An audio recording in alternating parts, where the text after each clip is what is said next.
And now here's a letter from a cook in the U.S. Army, and if the postmark is any criterion, he hasn't had his ears glued to the radio this past winter in search of new recipes for icebox cookies and frosted desserts.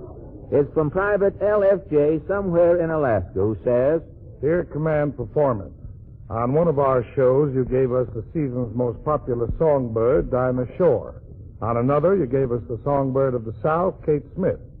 Now, they're both mighty good, but the songbirds I'm lonesomest for are the ones that used to wake me up every morning back home in Indiana.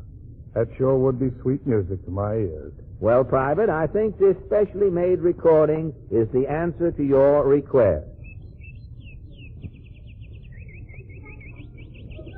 Those were authentic Indiana birds. Now, for any servicemen who happened to be from uptown New York and are lonesome for the famous Bronx bird, that was the Bronx bird in a special arrangement dedicated to A. Schickeldruber. And now an encore for the Axis.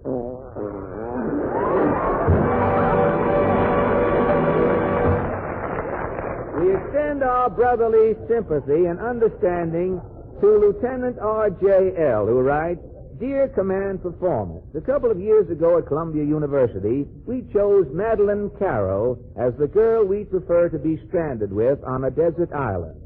Well, brother, here I am on a desert island.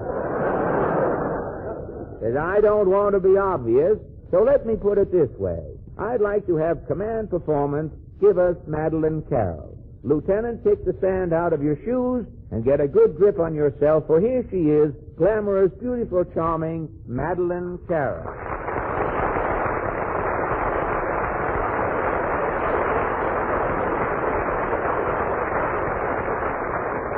Well, how do you do, Miss Carroll? How do you do, Mr. Allen? Miss Carroll and Mr. Allen. Sounds rather formal, doesn't it? Yes, it sounds like a blind date getting together in the lobby of the YW to me. Look, why don't you just call me Madeleine, Mr. Allen? I'll call you Fred. Well, now we're all set. Now, before we tee off, Madeleine, there are two ardent fans of yours waiting to meet you. This is Portland, Madeleine. You're cute, Portland. You're cute too, Miss Carroll. I'm cute too, Miss Carroll. Now, Kenny. Wait till you're introduced. Jump the gun, brother. Are you really so anxious to meet me, Kenny?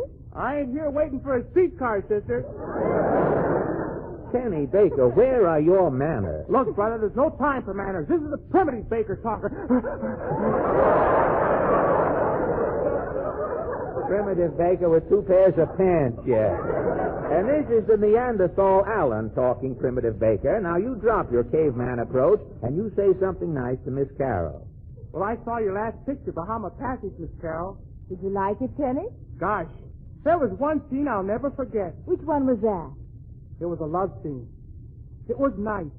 You were standing beneath a palm tree. Moonbeams danced in your beautiful golden hair. Sterling Hayden kissed your lips to his. Yes? And then the scene faded out on a pineapple.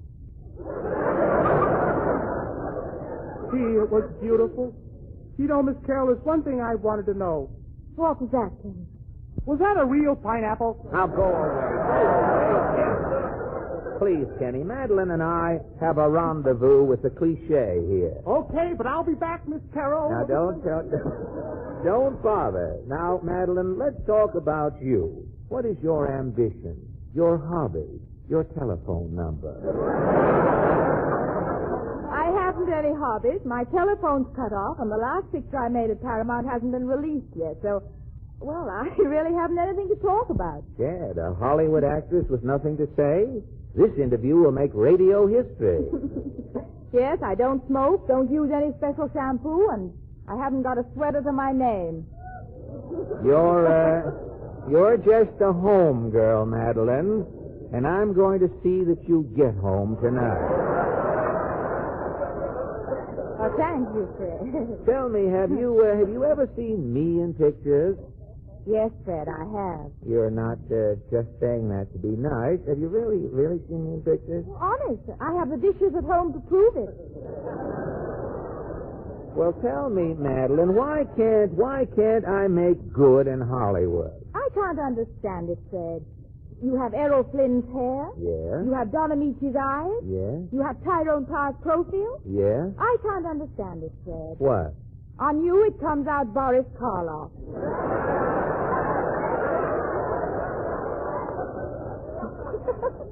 What has Robert Taylor got that I haven't got, and where can I get it after he's through using it? Did you see that last picture I made, and I do mean last picture I made, with Jack Benny? I saw the trailer. You didn't see the picture, you just saw the trailer. Yes, I got the idea. Oh, you got the... Well, you saw enough to tell me one thing, Madeleine. How does Benny stay in pictures? Well, Jack is photogenic, Fred. He screens well. Screens well, she says. A guy with no hair, he enamels his gums. His legs look like two swans' necks. His Adam's apple hangs down like a skin pendulum, and he screens well. Well, the camera is kind to some people and unkind to others. Oh, excuse me, Miss Carroll. Yes, Henny? I'd like to have you meet a friend of mine. Well, I'll be glad to. Miss Carroll, may I present Mr. Von Zell? I'm very happy to know you, Mr. Von Zell. I am thrilled, Miss Carroll. That's all I can say. Thank you. Here's your 50 cents, Henny. Thanks, How do you like a thing like that? Selling an introduction. Oh, I'm sorry, Madeleine. Anything is apt to happen on this program. Oh, that's all right, Fred. You can't upset me. I'm so very, very happy. You have a reason? Yes, Fred, you see, all my life I've wanted to appear with a great comedian. And you have finally realized your ambition. Yes. On April the 1st, I'll be at the Paramount with Bob Hope. Hope? Bob Hope. He's a big comedian. Hope. You know, I've heard the name someplace. Hope. Is he that Hope in Hope Along Cassidy? Is that the... Oh, he's a comedian. And you say he's in pictures? Yes, Bob Hope and Bing Crosby. Crosby, huh? Hope and Crosby. Isn't it Oh, no, they've been in several pictures with Dorothy Lamour. Oh, Dorothy Lamour. Well, that explains it. You mean to say you've never seen Bob and Bing? There are only two things you see in a Dorothy Lamour picture, Madeleine, and they are not Hope and Crosby.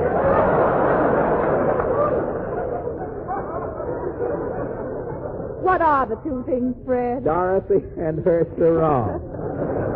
Well, you're not worried about working with this Hope or whatever his name is. Well, yes. Frankly, I am a little concerned. I thought you might give me some advice on how to get along with a comedian. Oh, to get along with any comedian, Madeleine, all you have to do is laugh at the comedian's jokes. Oh, I see. Oh, Miss Carroll. Yes, Penny? Miss Carroll, may I present Mr. John Kieran? I'm very happy to know you, Mr. Kieran. I'm thrilled, Miss Carroll. That's all I can say. Thank you. Penny, Yes? here's your 50 cents. Thanks, John. Now, wait a minute. Of all the nerve. Wait till I get that little middleman after the program. Oh, it's all right, Fred. I honestly don't mind. I know you don't mind, but he's apt to come through here with a tour, Madeleine, any minute. Say, before I forget it, there's something I wanted to ask you. What's that, Fred? The lieutenant who requested your appearance on Command Performance mentioned that his college had chosen you as the girl the average student would prefer to be stranded with on a desert island. Yes, Fred, I must say I was very flattered. Well, have you ever thought about your choice, the man? I mean, if you had to be stranded on a desert island... Well, not until now, Fred. Madeleine, you mean... Yes, Fred, and I'm serious. You would be my choice. But, Madeleine, I'm no Cary Grant. From the neck down, I look like George Olive. I know, Fred, but you're still my choice. Well, why, Madeleine? Your chest is so enormous, Fred. Yes? Your lungs seem so strong. Yes? On a desert island, Yes? you'd be just the man to yell for help. I see what you mean. Oh, Miss Carroll. Yes, Henny? Miss Carroll, I'd like to have you meet Sam, the janitor. No, you don't, Kenny. This is the last straw, Madeleine. Goodbye, Fred. Goodbye, and thank you, Miss Madeleine Carroll. Well, fellas, radio being what it is, the script and the time allotted to us are coming out neck and neck. Ordinarily, that extra neck in there would be the sponsor looking over my shoulder. But in this case, you fellows are the sponsor. And maybe it won't sound too sentimental to say we're proud to have worked for you on your show, Command Performance. We tried to put our best into these microphones over here, and we hope you like what came out of your loudspeakers over there. This is Fred Allen saying, so long from the USA. Command Performance USA is broadcast every week at this time to the fighting men in Uncle Sam's Armed Forces. It's your show, men. Address your requests to Command Performance USA in care of the station to which you are listening. And, fella, give 'em hell.